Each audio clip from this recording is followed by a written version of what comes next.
قاسم محمد اللهم صل على محمد محمد وعلى الطيبين الطاهرين المعصومين المظلومين سيما بقية الله الأعظم بقية الله خير لكم إن كنتم مؤمنين ولا الدائم على أعدائهم أجمعين من الآن إلى قيام يوم الدين. أما بعد فقد قال الله تعالى في محكم الكتاب المجيد بسم الله الرحمن الرحيم يا أيها الإنسان إنك كادح إلى ربك كدحا فملاقيه. صدق الله العلي العظيم. صدق الله محمد وعلى محمد. اللهم صل على محمد محمد. Assalamu alaikum jami'an wa rahmatullahi wa barakatuh. Indeed, it's an honor and blessing to be in Atlanta again and serve the lovers of Ahlul Bayt. Alayhim salam. It's very hard to forget Atlanta, and when I just came in, it's every time whenever I come to Atlanta, the first thing I remember is Tanveer. He was waiting for me at the airport when we came here, and then you have Brother Abbas, his visit to his family, to the place that we were based at. Alhamdulillah, this place has a special unique blessing in itself. May Allah subhanahu wa ta'ala protect that and give us more strength and tawfiq to implement the teachings of Ahlul Bayt alayhi salam in this place, in our houses, in our life, inshallah. Sallallahu Muhammad wa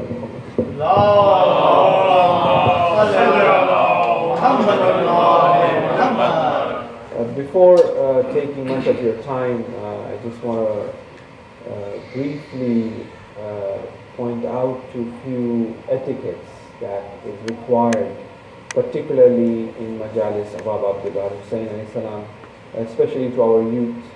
There could be many factors that it is difficult to digest and understand, but with deeper intellectuality or with a deeper understanding of the philosophy that is behind, perhaps we would be able to appreciate and understand where and why it exists within our system of Azadari or Majalis, particularly of Abdullah Hussain alayhi salam. Then we will be getting into the discussion that we'll be having for the 10 nights. Is the discussion upon Ya ayyuhal insan innaka kadihun ila rabbika kadhan famulaqih. O insan, O human being, the verse of the Quran, Surah Inshiqaq, verse number 18. It says that Ya ayyuhal insan, O insan, Ya ayyuhal insan innaka kadihun ila rabbika. You are on a journey towards Allah subhanahu wa ta'ala. Rabbika kadhan famulaqih. So that you do mulaqat, so that you meet Allah subhanahu wa ta'ala. So it's not Muslim, it's not Shia, it's not Christian, but it's Ya ayyuhal insan. So we human beings, all of us, are on a journey to meet Allah subhanahu wa ta'ala. So what is this meeting? And what type of meeting? Particularly geared towards or looking at the elements that existed within the liqa, which is the meeting of the ashab of Imam Hussain and of Abdullah Hussain alayhi salam in the plain of Karbala. So we want to point out to this liqa, this meeting of Allah subhanahu wa ta'ala is what and how that takes place. What is this journey of meeting of Allah subhanahu wa ta'ala, and what are the requirements of ours to meet Allah subhanahu wa ta'ala? Obviously, meeting any sort of high status, high-ranking being requires a protocol in itself. So therefore, this protocol, and what is this protocol of meeting Allah? One of the things that we see as a major step is death itself. And while we will be looking this meeting, we'll look at the complexity of death and the two aspects of this death, which is a voluntary death, which is the Prophet have said, "Mata anta qabla mutu." You should die before you die, and there's that natural death. which are both are the criteria or the requirements of that liqa, of that meeting to take place, and how a voluntary death have an effect upon that ultimate death, which is that natural death.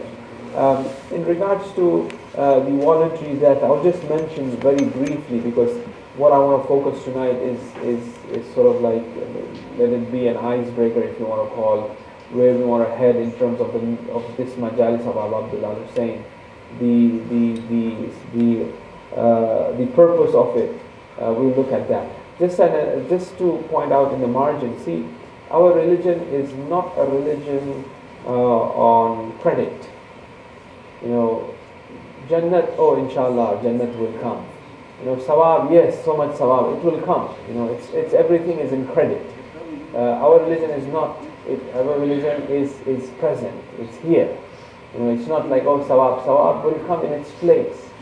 But our Jannat, our benefit and our sawab is here at this minute, at this second. You know, Jannat is not there, but Jannat is right here. You know, one could enter Jannat here, and that's why we find that the Ashab of Imam Hussain, there's a hadith, I have the reference, Kamil Ziyarah, the book is, in which they say that each and every one of the Ashab have seen their maqam in Jannat already. You know, they were you know, in a way joking with each other on the night of Ashura, you know, while they were worshipping, while they were preparing and everything, but at the same time there was no such thing as fear for them in terms of death, you know. So now, so our religion is not of a credit, but it's right here.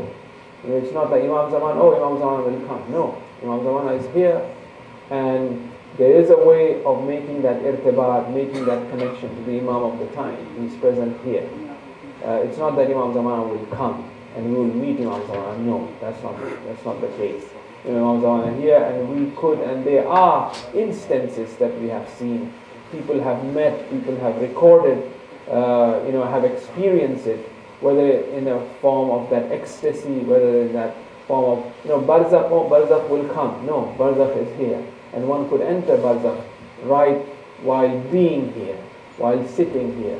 You know, Amirul Mu'mineen, Ahl Bayt, oh yeah, they are all in Barzakh, they will come at the time of death when a moment's when a moment's soul is leaving or departing the body, the Ahl Bayt will come. No, Amirul Mu'mineen is here, and we could enter Amirul Mu'mineen in Barzakh and meet Amirul Mu'mineen. So these are the things that we will kind of look into, and how we could, you know, organize ourselves, you know, as the brother was mentioning in relation to timing and calculation is very important. You know, one of the errors that we tend to do is that, you know, they say one should know the depth of the water in which one is swimming. After a while, you know, after a few strokes, you know, he's going to drown in there. So Islam is like an ocean, and with this sawab, this is sawab, that is sawab, that ziyarat is good, that after a while we get tired and we drown into it. So we really need to calculate and organize ourselves and be focused. Probably go a little bit, come back, you know, to the ground, go a little bit more, come back to the ground. You know, that's why you have the aspect of 40 days of ibadat. You know, 40 days you should do ziyarat Ashura. You know, 40 days, 30 days of fast, 5. You know, all of these things are pointing in the direction that there's an organization, there's a set rules that we have to really focus in order to really achieve that spirituality, that sort of blissful feeling that one should have in his life, inshallah. Sallallahu ala Muhammad wa ala Muhammad. Allahumma salli ala Muhammad wa ala Muhammad. Wale zikr bulantar salawat. Allahumma salli ala Muhammad wa ala Muhammad. Sure. One more salawat, please. Allahumma salli ala Muhammad wa ala Muhammad. Every act of ibadat which have a greater possibility of being forgiven, that act is regarded as a great act. For example, Hajj. They say that a person on the day of Arafah just thinks that maybe his sins are not forgiven, that is a sin in itself. God is so merciful. So Hajj is regarded as the greatest act of ibadi. There are other acts as well. I'm not saying that, I'm not here to say or give a fatwa that, Hajj is first, in Usul ad-Din, in Furu ad-Din, Hajj should be first, Namaz should be later. No. I'm trying to point out the intensity of the act and why it is regarded as great. For example, in the Quran it says that a person who is mustati, meaning that who have the opportunity to go to Hajj, when the Hajj has become wajib upon him, not just in the case of mal, in the case of health, in the case of traveling and all that, and he doesn't go, he has died a death of kufr. But it doesn't say that if a person doesn't pray, he has died a death of kufr. He has died kafir. A person, he's not namazi, but he dies. We don't see any ayat of the Quran or riwayat saying that he has died a death of kufr. But when it comes to Hajj, it says that yes, he has died a death of kufr, and the ayah said he has done kufr. For if he doesn't pray salat or pay zakat, he's not regarded, he has done kufr. But for Hajj it has. So why is that? It's because the achievement, the reward that he gets from this act of ibadi is that forgiveness. Because Allah loves to forgive. Look at the story of Musa and Fir'aun. How beautiful that story is. When Musa is going to Fir'aun, Allah says in the Quran that speak to him leniently. No, you should speak to him in a lenient fashion, in the lahja, in a very latif way, in a very subtle way. You should be very lenient to Musa. And look how many instances Fir'aun have been given for forgiveness. None of the Prophet were given so many miracles. About about 9 miracles were given to Hazrat Musa alayhi salam. And none of the Prophet. And continuously the story of Musa and Fir'aun points out that Allah really wants to give chance to Musa over and over and over again. The famine and the drought, after that the issue of flood, the issue of lice, the issue of frogs, the issue of grasshoppers, the issue of blood. On every instant, Fir'aun says, okay, I will allow you to go to Musa. What Musa wanted. Musa in Khutbah Qasiyah, it says that Hazrat Musa alayhi salam asked Fir'aun that you will be the king of kings. I'm not here to uproot you. Your honor will be safe. You will be the king. I just want to I'm the Rasul of Rabbil Alameen. I want to take my people. That's all I want to do. You will be the king and you will have the honor. But still Musa, failed to believe in Musa alayhi salam, in Allah subhanahu wa ta'ala. Although internally he did. He believed in his fitrah, in his nature he did. That's why he didn't do anything to Musa and Harun. For months and years, they were living in the city of Hebrew. They were allowed freely to propagate and do whatever they want after Musa had seen that miracle, which the changing of the staff to a python. That's the first thing. And the Yad Baida, that was a miracle. The hand which had light. The first thing Musa showed Fir'aun was that staff turning into a serpent, and the Yad Baida, the hand which had light.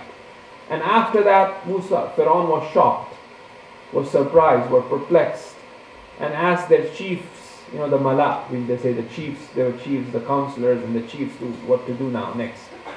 And the chiefs advised with the help of the counselors, it's a big city, obviously, we're talking about Egypt here. And then that don't do anything to Musa and Harun, let them free, do whatever. So what I'm trying to point out is that Allah subhanahu wa ta'ala gave Fir'aun so many instances, all these 9 miracles, one after the other. Fir'aun says, no, I will let you go. Then he says, he backs off again. Okay, now, I will allow you, just ask Allah subhanahu wa ta'ala to take away the lice, from our home, from our people. There was lice everywhere on their face, on their body, all these, Coptics, who believed in Fir'aun, that was a miracle of Allah subhanahu wa ta'ala. And Fir'aun and Musa prayed to Allah, that was taken away. And then after that, blood. When they were drinking water, the whole Nile was red. But when the Hebrews were taking the water, it was water. When the Coptics were taking the water, it was blood. To the extent, some of the exegetes have mentioned that, to the extent these slaves who were Hebrews, they were asked to drink water and they were asked to spit in the mouth of Coptics so that it remained water, but still it turned blood. After that, Fir'aun says to Musa that, Musa, I will let you go. Call all your people. They all camped in the capital. They brought him from the city of Hebrew. Anyways, but still, Fir'aun said, no, I will not. He rejected once again. So Allah subhanahu wa ta'ala, in the story of Musa and Fir'aun, constantly pointing out to the mercy of Allah subhanahu wa ta'ala, how important it is. The forgiveness, how important it is. So the aspect of forgiveness is a unique aspect, is a unique sifat, is a unique quality of Allah subhanahu wa ta'ala. And that's what it boils down to in our ibadat, in our fasting, that we do in the month of Ramadan, and Hajj. And Hajj seems to reflect that divine aspect of forgiveness of Allah subhanahu wa ta'ala. So in an act which have the element of being forgiven, that act is considered as the greatest ibadi act. No wonder we find that, for example, the majalis of Abu Abdullah al-Hussein alayhi salam is considered as the afzal and the greatest of all ibadats. Because it has the element of forgiveness in it.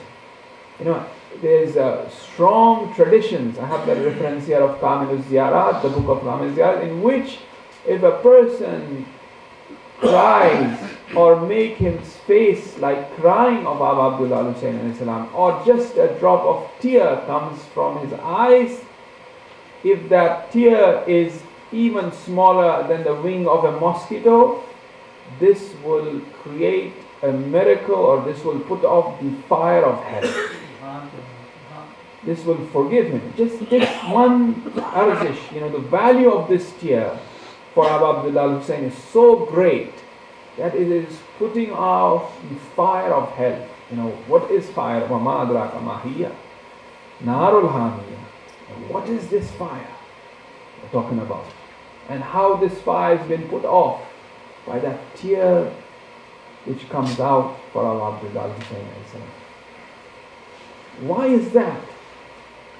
And why this has become one of the part and parcel of our act of majalis of azadari, the aspect of crime. If you pay attention to the ziyarat of Arba'in of Imam Hussein alayhi salam,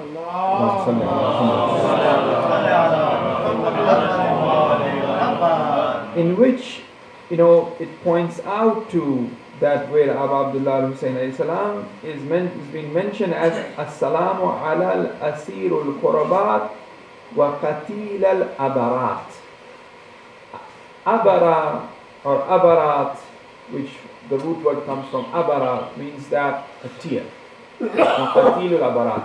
There are different ways of interpreting this. One aspect of it, for example, there's a hadith which says that Ana qatilul abara.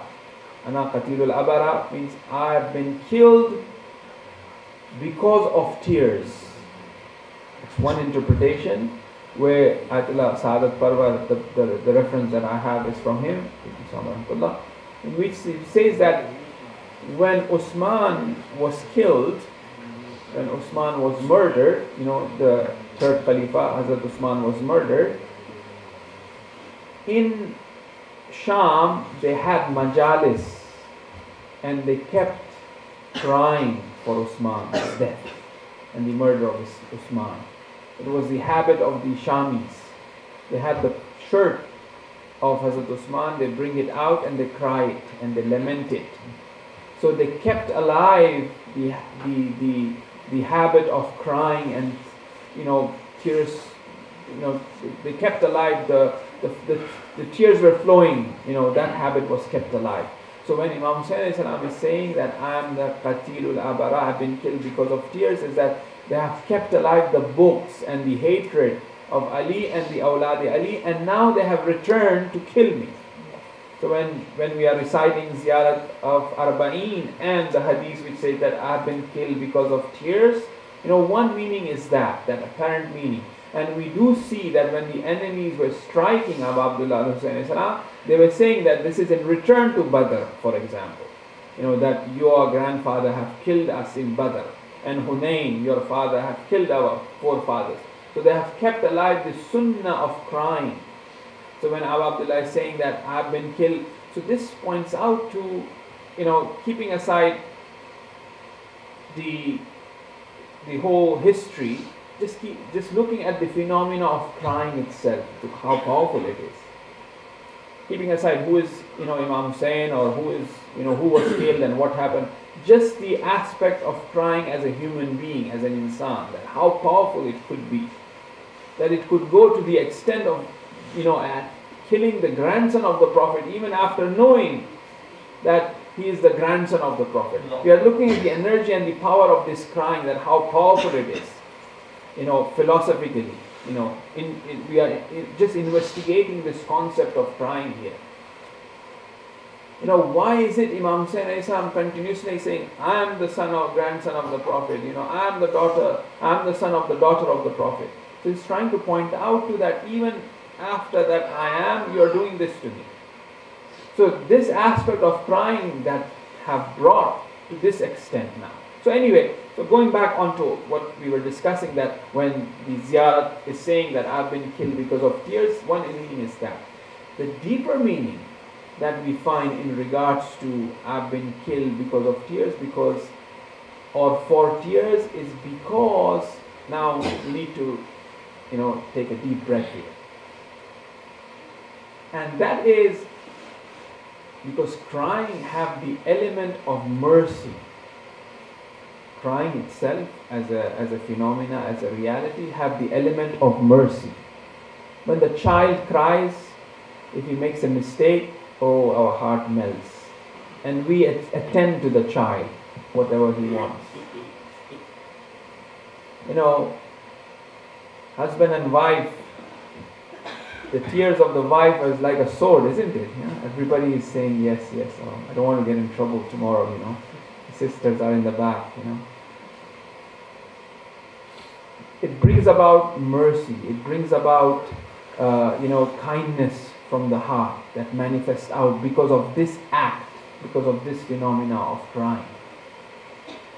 And that is why we tend to find an enormous amount of emphasis in du'as, in our traditions by the Prophet, that how powerful crying is and how important crying is in du'as, in prayers, because it brings that mercy of Allah subhanahu wa ta'ala. And here in the hadith, the Imam is saying that I've been killed for tears, meaning that he is the medium, he is the vehicle for that mercy of Allah subhanahu wa ta'ala to descend upon us and forgive us.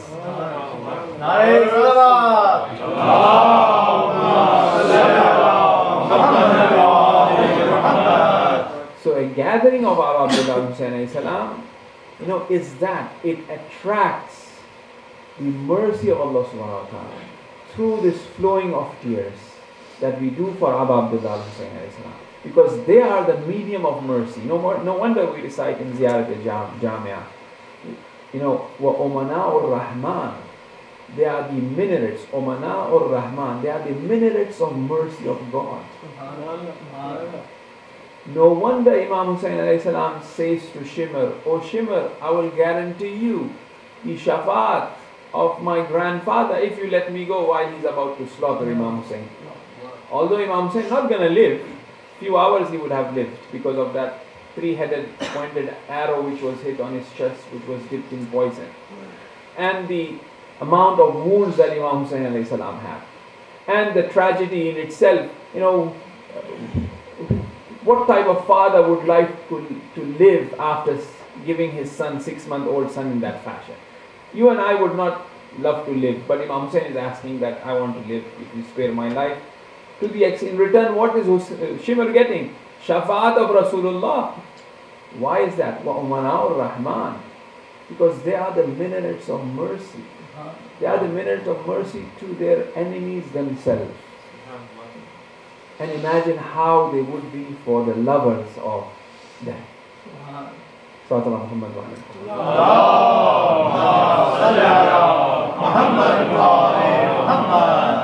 So therefore this aspect of crying, and which is emphasized so much, is for that purpose.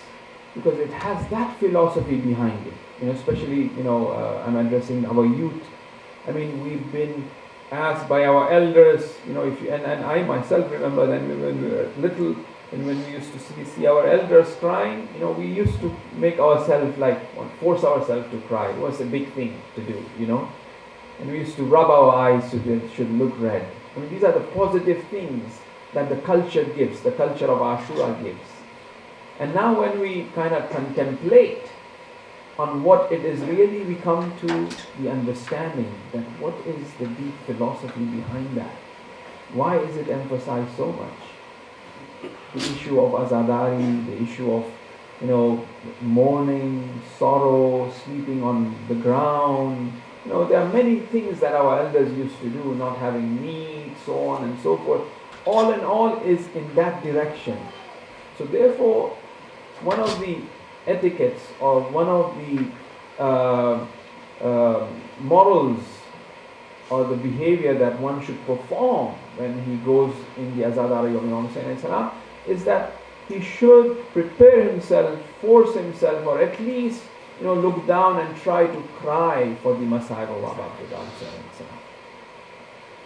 because of that philosophy that is behind it.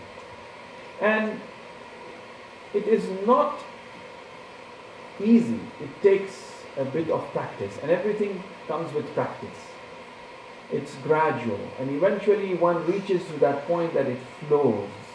When that name of Hussein is taken, it just flows automatically. Because of that attachment, because of that understanding. And why am I doing it? For what I'm doing it? Because I've been asked to do by my Imam. And when I carry that out sincerely, he will be the one who will provide and open my heart to really understand who Hussein is. It will happen. And it's a process in itself.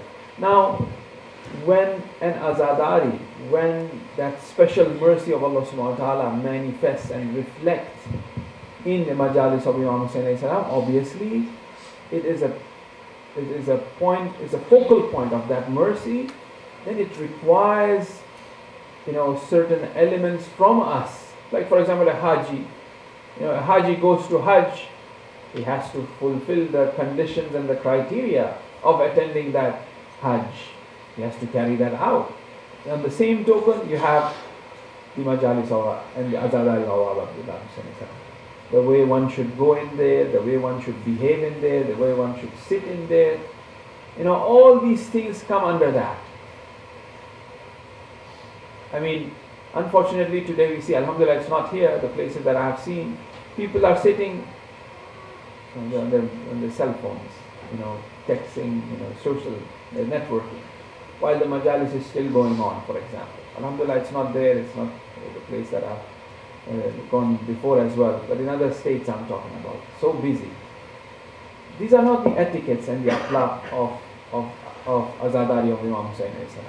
When you're in there, you're in that point of special mercy of Allah subhanahu wa ta'ala. You're muhrim, you're a haji now. And at the end of it, at the result of this hajj is really that forgiveness. Which says that when a person leaves the majalis of Imam Hussain, he leaves away all the sins and the errors and the faults and the mistakes that he has done. He comes out pure. So this is the whole thing behind the system or the reality of Azadari which have existed and which have brought us this forward in terms of a community today. It has really made us. And we have to keep this going, inshallah. Sallallahu Muhammad wa ala Muhammad.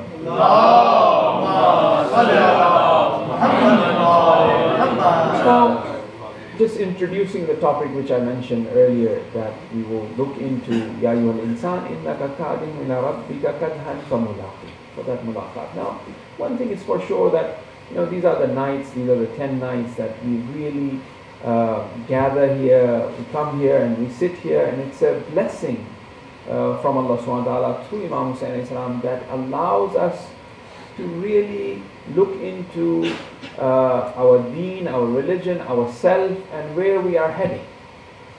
We all, the verse of the Quran says that Ya ayyuhal insan, we all are on a journey to meet Allah subhanahu wa ta'ala, and that's what it is. It is nothing but that mulaqat. It is nothing but that liqa, that meeting that is supposed to take place. And for this meeting to take place, there are levels of it, there are steps of it. And death is one of them. Now, we said whether this death is by choice or whether this death is, a natural death. That's what we want to really investigate more. So, for this meeting to take place, there are certain qualities that have to come within us. For example, if I want to meet someone, the security check, the plane, and all of these things that I have to do, or I have to get the best score so that the president gives me the award. The studies and the examinations and so on and so forth, right? So now the ahkam that we have are nothing but the ways of preparing us for that meeting to be fruitful, for that meeting to be good. I was just this example. For example, as Allah subhanahu wa ta'ala is generous, so therefore a soul has to be generous to meet Him. That's one of the criteria. Now this generosity, whether this generosity comes in with the appreciation of charity in other creed and faith, or this generosity comes in from the aspect of zakat or khums or sadaqat, this generosity has to come. The reality of charity. Basically, a soul has to grow. Ya ayyuhal insan innaka kadihun, not Ya ayyuhal muslimun. So the aspect of generosity, the aspect of charity, whether that be in Christianity or whether that be in the form of 2% zakat, that has to be developed in an insan in order that he needs. If he doesn't develop that, see, the ahkam is preparing us for that soul to develop. Now the point is, okay, I want to be generous, but I want to be generous with this pocket. Our karate, Mohsin Karate has a term recently I was reading. Somebody came to ask for help. They said, Maulana, he needs help. He's in need of some money, for instance, I don't know, $100 or something. So he said, okay, why don't you give me $10 and I will add on to it and then I will give. So it's a good cause.